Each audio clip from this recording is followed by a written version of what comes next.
I've been looking forward to doing this live with you. You would have seen the card that Dawn put up on the Facebook Live event. It's this one here that I've made today. It's got a nice sort of vintage look to it, which I seem to enjoy making at the moment, using these lovely Pretty Petals paper pad from Lisa. And this card I had in my head for a little while, so I was really pleased with the way that it came out. I don't know about you, but sometimes when I sit down to craft, I start off with one idea in my head and I sort of digress and I end up making something completely different, but this is how I wanted this card to come out. So I've been using the Pretty Petals paper pad, which is a bit of a tongue twister, here in the background. I've used the Hexagon Stencil, which is the first time I've used this. I've had this for a couple of weeks. This comes in a pack with the triangles. And I've also used one of the original bottle stamps as well. I've actually used both sets of the bottles, but the vase itself is this one here, the domed bottle with the stopper, and I've actually used it as like a perfume bottle. The idea I had in my head was like this sort of French dressing table sort of look. There's like the shabby chic sort of style, and I wanted to have the perfume bottle there sort of sitting on your dressing table with all your pretty florals in the background. But you'll notice again that I haven't actually used the whole of the bottle. Quite a lot of the times when I craft, and in a lot of the lives I do, you'll notice that I actually cut into a lot of Lisa's designs, so I don't tend to use them as a whole. Sorry, Lisa. But it just shows you another idea and just gives you the versatility. But again, I'll just show you a few more techniques with this card as well, because what I've actually done is used the resist technique and overstamped the postcard stamp onto this bottle in a clear embossing powder and stamped over that. So there's a few techniques going on here, and I think when you pull all those techniques together with Lisa's products, you just come up with a really lovely design. I'm just seeing what Sarah. Oh, hi Sarah, nice to see you here. I know, where did that week go? It's Tuesday again, isn't it? I can't believe how the time flies at the moment. Okay, so there's quite a lot of prep involved in this card, and I've done a lot of that in the background, so I'll sort of jump into the card, as it were. I'm working on to, oh, where's it? Where have I put that? Oh, here we are. I'm working on to a piece of watercolour card again, which is the background here. I've chosen this because it actually had a texture to the card. Plain card would do the trick, or you could actually use plain card and emboss it with some of Lisa's stencil. That would have a really lovely effect. But I wanted to keep the top clear so I can stamp on it. So I've used a really nice textured card. Then I've used the Hexagon Stencil and the Pretty Petals paper in the background to create a patchwork effect, because I think these papers, these vintage type papers, really lend themselves to that. I'll show you how I actually created this background first. I'm going to work onto a piece of the flowery paper, but I'm going to use the reverse, and I'm going to use the crackle side, because that will show you better how I actually sort of created the hexagons for the patchwork here. Now the great thing about these stencils is that you get so many different sizes of the same shape, which means you can do an awful lot of layering. Now I'm just going to use this as a pure stencil and actually draw around the hexagons here. I've used not the smallest shape. You could use the smallest shape, and that will actually give you a tighter, more of a patchwork look to the background here, but I'm using this larger one here.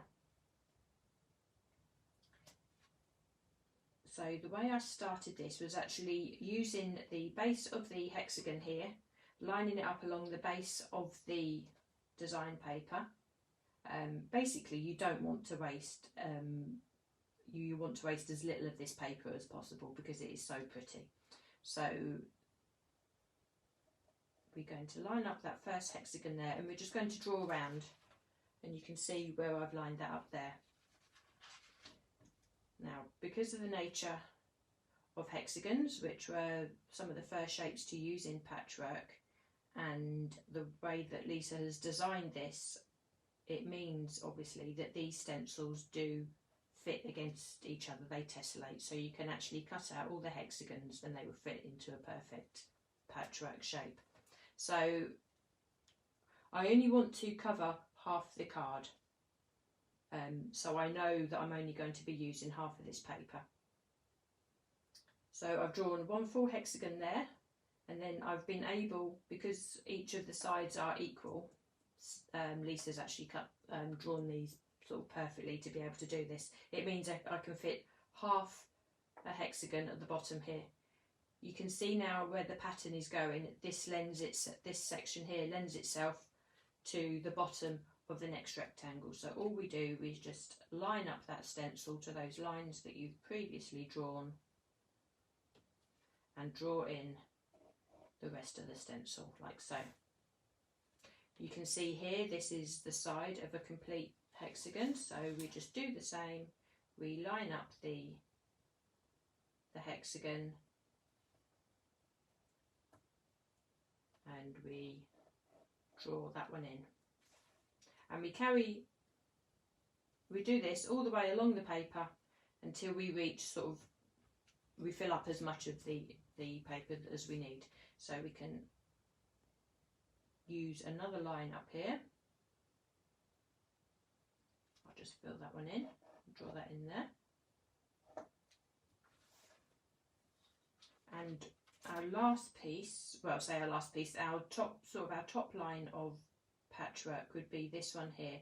And I would actually say it would be a good idea to draw in and cut out the full hexagon.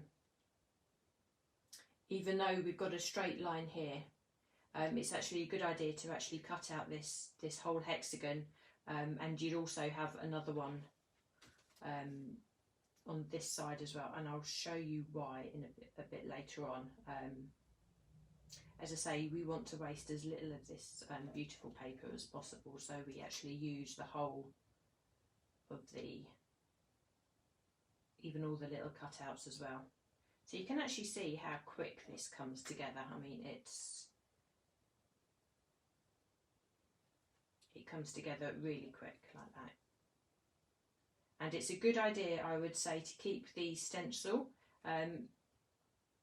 in the same sort of orientation. You've noticed that I haven't twisted or moved the stencil around like this or turned it around or whatever. If you actually keep that hexagon in that same orientation, and it means that you'll get those perfectly matched shapes all the way along. And you can see how that's really come together quite quick. And let's just put that one in there, and as I said, I would urge you to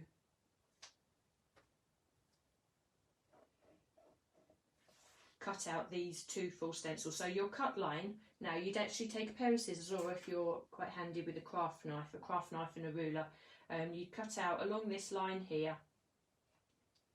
Even cut out and keep these triangles as well. Now the way I would suggest to do this is, as you cut this out,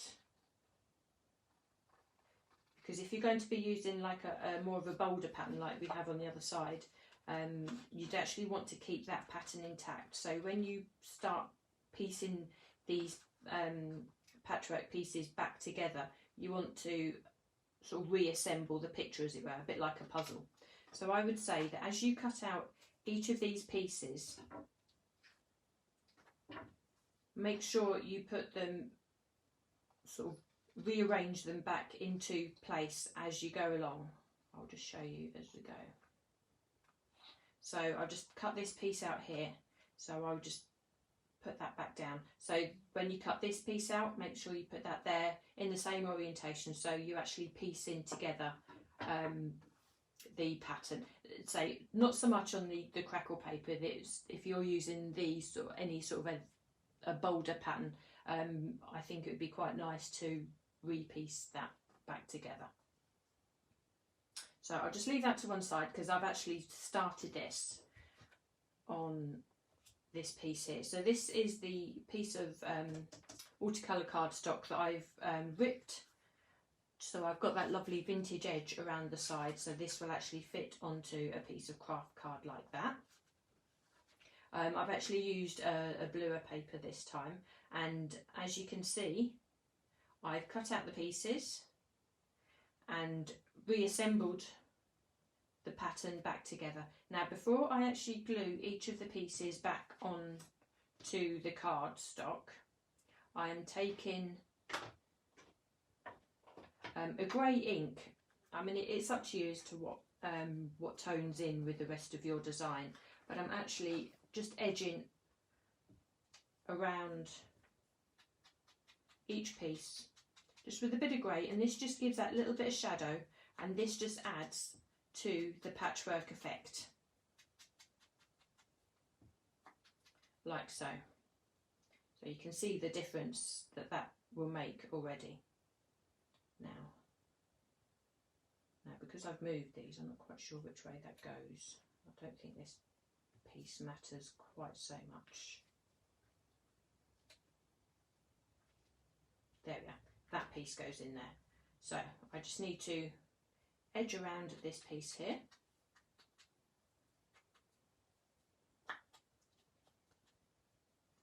And we can glue that back in place.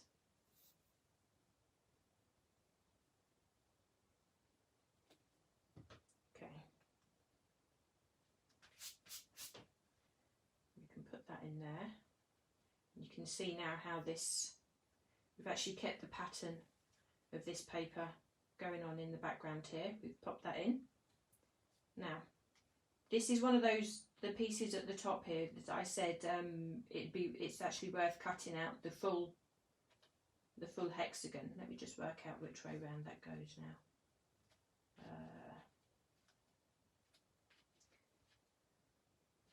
Actually, if you bear with me, that's the way that it goes. As you can see, it was like when I said here, it's worth sort of, once you cut this out, placing it in place as you go along, because you don't want to be sort of rearranging the shapes too afterwards. It can be a little bit tricky.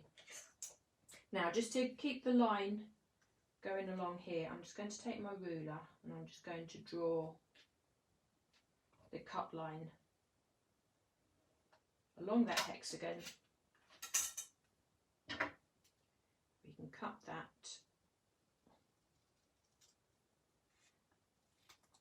This is the piece that goes back onto the pattern there, and I'm going to keep this piece as I'm going to keep the top piece for that, and I shall show you why in a second. So make sure you keep those two pieces handy.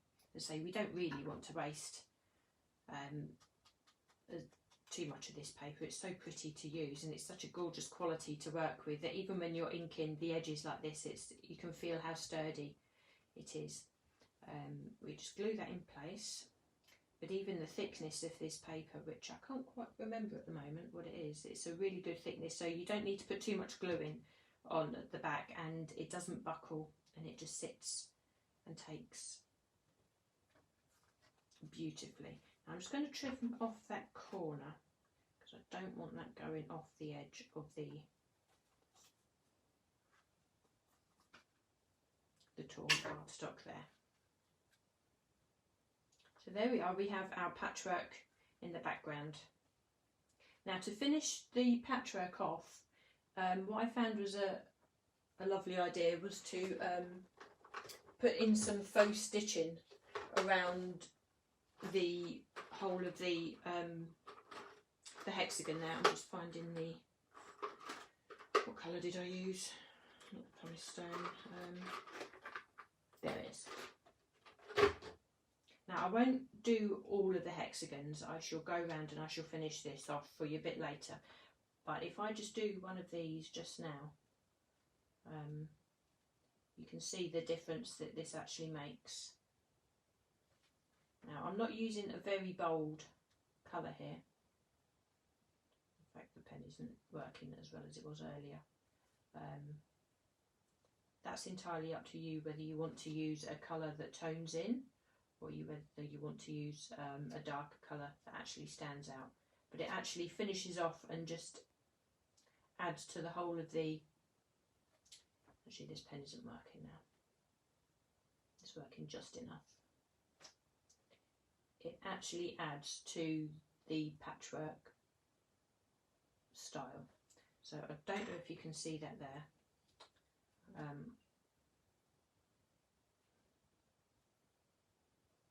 Typical, isn't it? I picked this pen up. This one worked yesterday when I made the other card. It's not working today. It's worked just enough. I don't know if you can actually see that. Do I have a brown pen handy? No. If I hold that up to the camera, I hope maybe you can see that.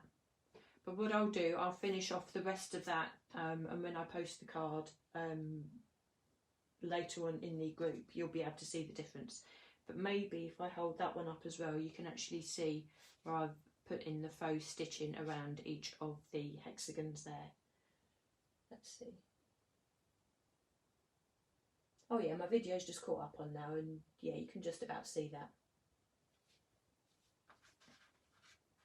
So we leave this to one side and we'll work on the bottle now for in the foreground.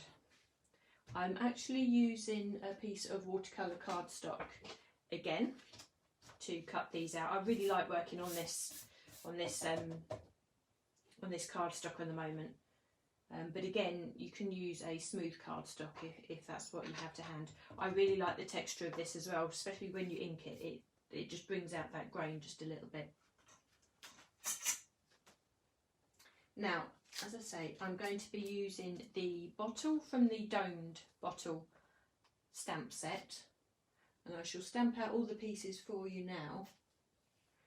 But I actually took the bow from the other bottle, from the corked bottle stamp set, to use on the top here. I just wanted that look of like an expensive perfume bottle which would have a nice ribbon on it. So I took the ribbon from there, and I took the bottle from the domed set and the stopper from the domed set too. So I have the stamp here. Now I don't actually have a stamp block large enough, but because I'm not using the whole bottle, I don't need to stamp out the whole of the image. I'm using a VersaFine black because this gives me a beautiful fine detail, and as with these designs, Lisa has given us really fine lines to stamp, and this just brings out the detail perfectly. So I shall just go around and carefully ink the outside of the stamp there. I don't need to stamp the whole bottle. I'm not using the whole amount, so there's no point wasting cardstock that you're not going to use at this stage. But I will show you just how well and how easy these are to stamp, even though they are so large. So we have half the bottle there, and at the same time I shall stamp out the cork or the stopper, the glass stopper, again with the VersaFine. And these are lovely fine line stamps, and you really don't need that much pressure. Just allow the stamp just a second or two just for the ink to take to the paper. You get a lovely impression. And I shall just do the one more, and I shall stamp the bow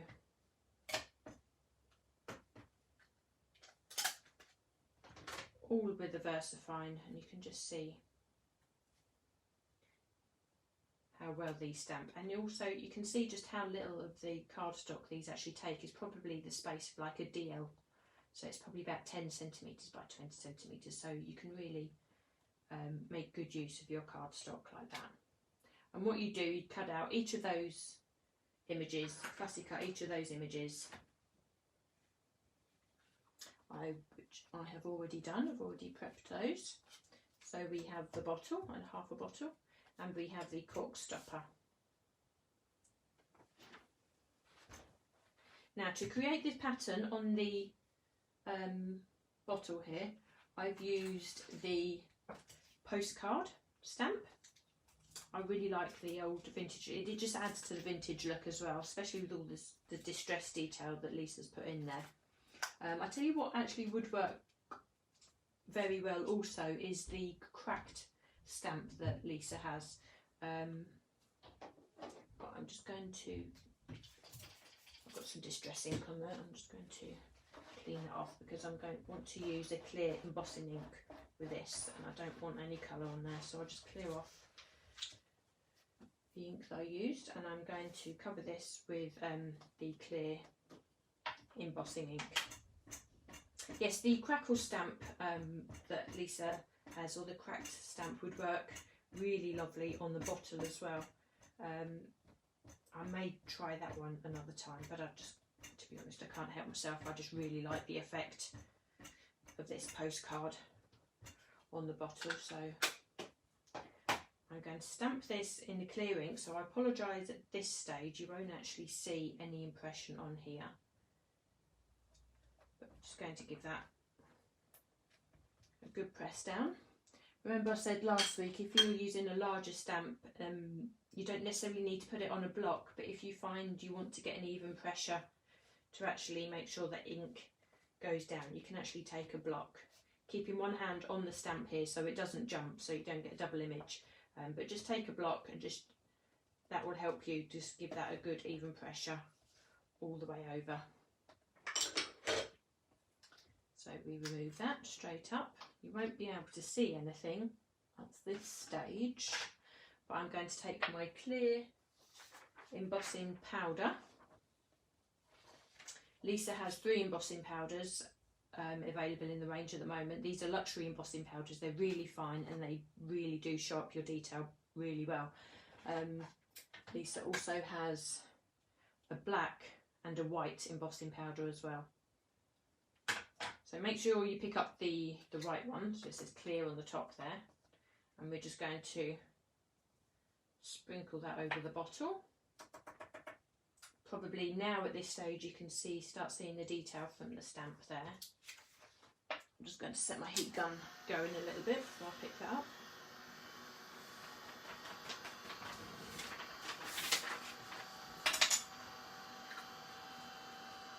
Actually, I'm getting through that embossing powder. I might have to get some more soon.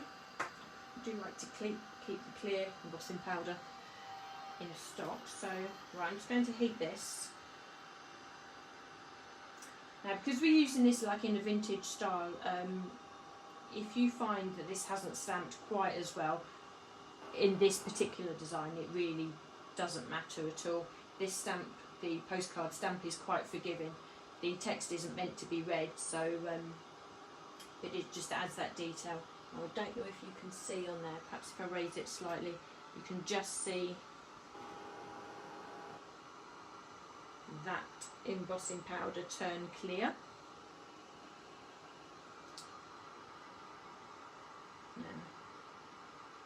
I'm just heating this on the reverse, so hopefully you can try and see where it's actually melting the powder for you. Because I'm using a thicker cardstock, it takes just a little bit longer than normal for the heat to go through the cardstock here, but once it gets going, it's fine. So do mind your fingers.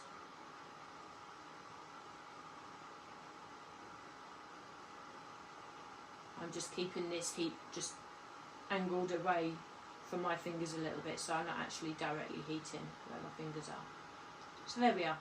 That's all turned clear now, and you can tell when embossing powder has actually melted. It's when it loses its grainy look. So anybody new to this and you're heating, you can't tend to overheat clear embossing powder. You can some of the colour ones, but if you just keep heating until the embossing powder loses its grainy look and looks shiny and yeah, I guess looks shiny, you start losing the particles in there, then that's when you know when to stop heating. Okay, so we have the background detail on there, so now we can start adding some colour. So this is when the magic happens. So I'm using milled lavender,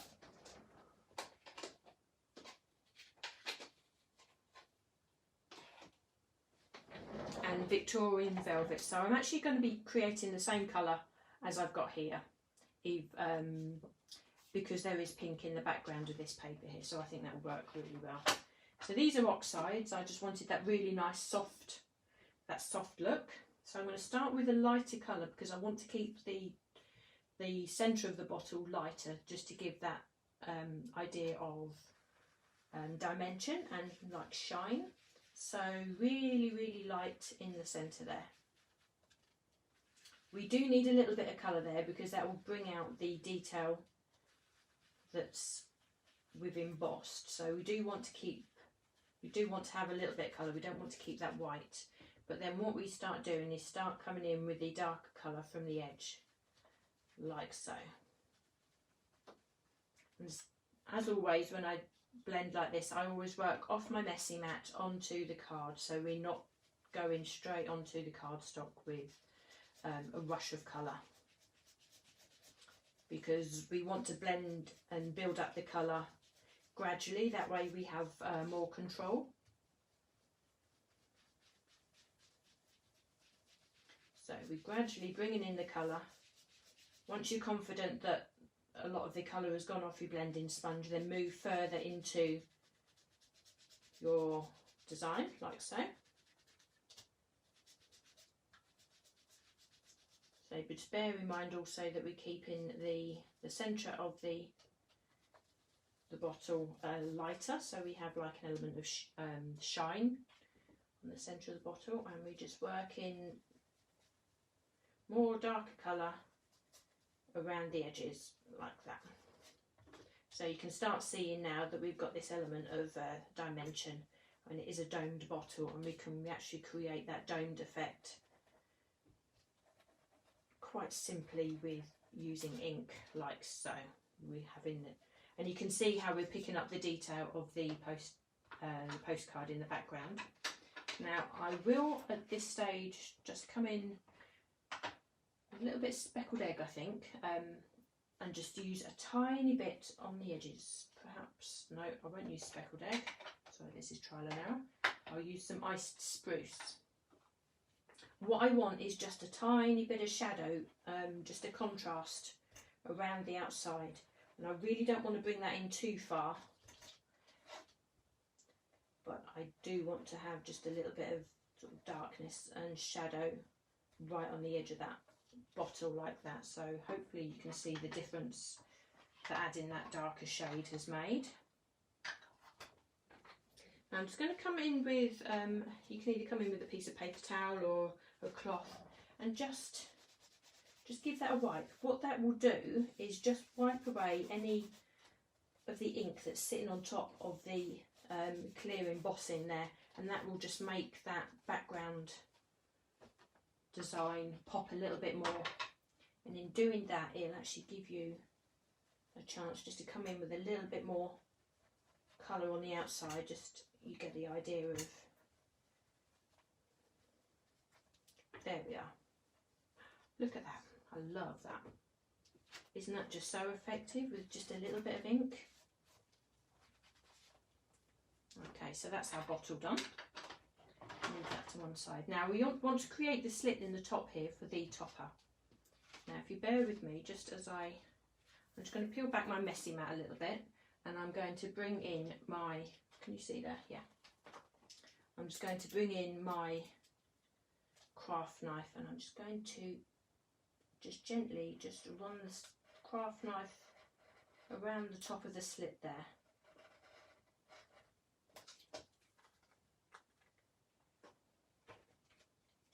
What that will enable me to do is put that stopper in the top there, and you see how effective that is. Now just to make this stopper blend in with the rest of the design, I'm just going to come in with a bit of ink just around the outside. We don't need to put too much on. You're not going to be seeing a lot of that. Now you'll notice that I've got a layer on top of the stopper here. What I've done is I've actually cut a circle of double-sided adhesive. I'm just going to peel the top off that. So we've got double-sided adhesive there. What that will enable me to do is to embellish the top of this stopper with mermaid tails.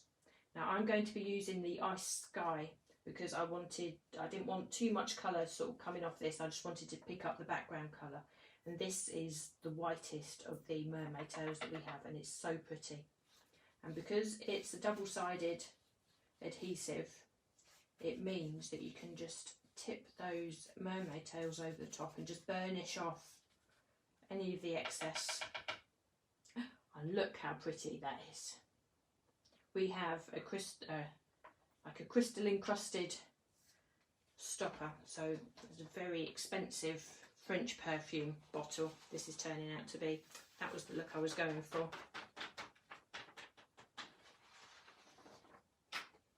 So we just pull those back, and that is just so pretty. And because we have that slight bit of pink around the top of the stopper, it really sort of picks up that colour.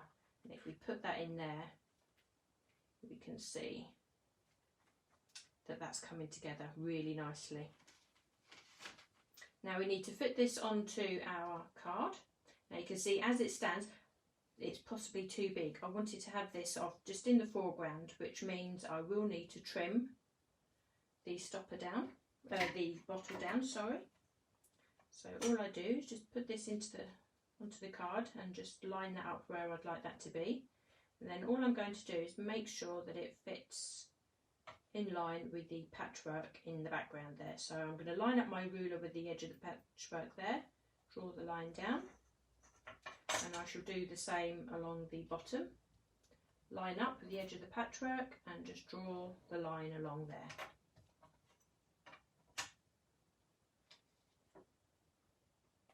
So that means I will cut that away,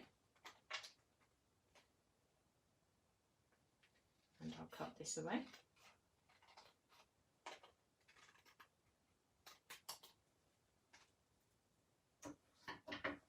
Now just to finish this off, we best come back in with a little bit of colour, so we've got that shade that we achieved before. Now in theory you could actually cut the bottle before you do that shading, but that's easily fixed by blending in some ink like that. And that means that now this bottle is ready, oh, it's not working, to be added to the card, including the stopper. We'll just put a little bit underneath there so that stopper holds. Now we can line up and place that on there, and you can see now how that is coming together.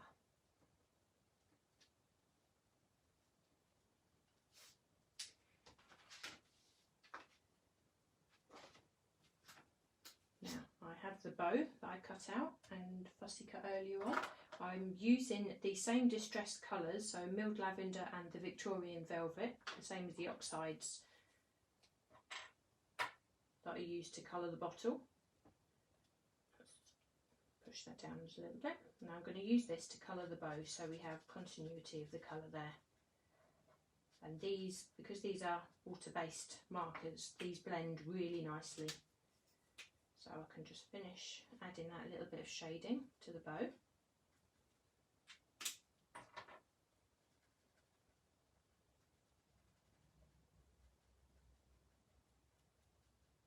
Now once the ink has dried, that will blend, as you can see, the rest of the bow works just there. Now if we can shape this bow just around that centrepiece a little bit, that will give us some dimension when we stick this to the neck of the bottle. Now you could add actual ribbon yourself, or a tag. The possibilities are endless that you can add on there. I just really like the look of that simple bow. You can even add some of Lisa's flowers and embellish the bottle that way. That would look lovely. Now, do you remember these pieces, the tops of the hexagons that... Where's the piece? The tops of the hexagons that we saved from earlier on. Now, this is where these come into play.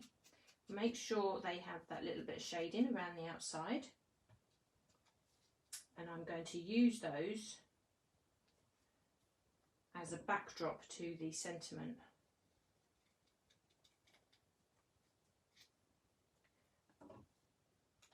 And that just ties in this top corner and takes away the plainness of this top corner here. So I'm just going to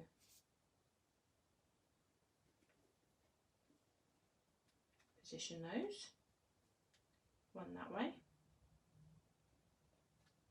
And we might as well make use of the fact that these hexagons fit together so nicely. Let me put that one that way round. Now the reason why I haven't stuck this card to its card blanket is I wanted to tuck this round the back like that. It just gives a different look, and I just really like the fact that it's sort of folding around the back.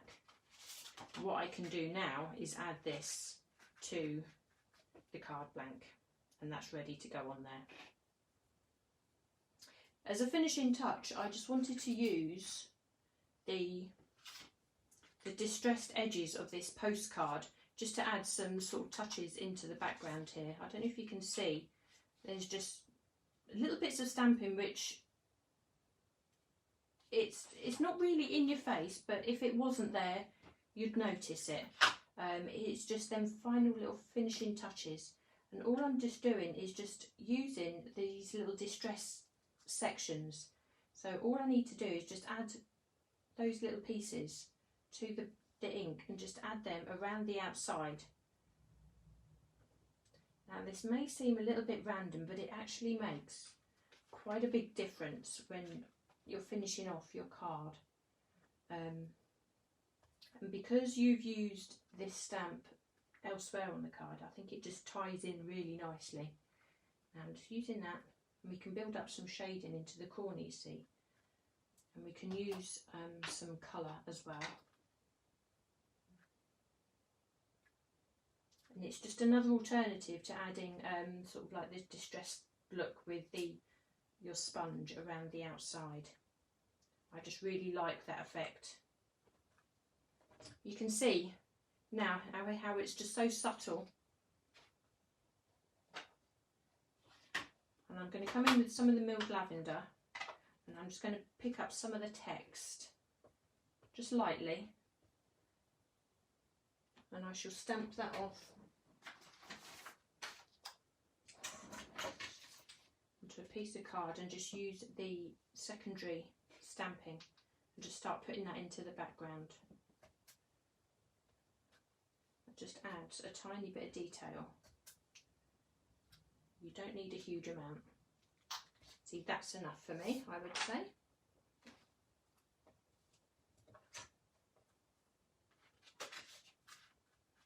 And the last thing we need to do is take a sentiment from Lisa's wordage. I'm using the white because what that allows me to do is colour these words to fit the colour system of the card. So let me just think, what do we need? I think what I'm going to use today is, I just want a little sentiment because we've only got a little space just to put on there. I'm going to use Daydreamer. I think that will go quite nicely. It sort of fits with the whole of the relaxed dressing table vibe, I think. So we just trim that down. That'll fit on there nicely. And all we do is just take that last bit of ink. That's on our blending sponge. And we can lay that on top, just like that. So there we are. That's how we managed to get like a vintage shabby chic perfume bottle using all of Lisa's wonderful products. I hope I haven't gone too far over time. There we are. I think the colours work on really well on that one. What I'll do, I shall make sure I fit that together properly, and then I shall put the proper picture up on our Facebook group for you, and I shall load the video onto YouTube, so if you do want to craft along, then you have that to view in your own time. So we'll just pop a pearl on the bow there. That finishes that off nicely, just like I did on that one there. There we are. So I hope you've enjoyed that today. I just want to remind you that Lisa does have her shows coming up on Thursday. They've been moved forward a day on Thursday. I can't remember the times. There's some fabulous new products coming up that I can't wait to get hold of. There's some old favourites coming up too, I believe. There's the 4-point blooms, and I think the number stamps and dies will be coming up also. Keep a look out on our Facebook group, Crafting with Lisa Horton, because the team are sharing lots of their previews of the samples that are coming up, so they'll be absolutely excited to show those with you, and we can't wait to see the show on Thursday with Lisa. So I'll leave that with you there today, and I shall see you again next Tuesday. Enjoy your week, everybody. Bye.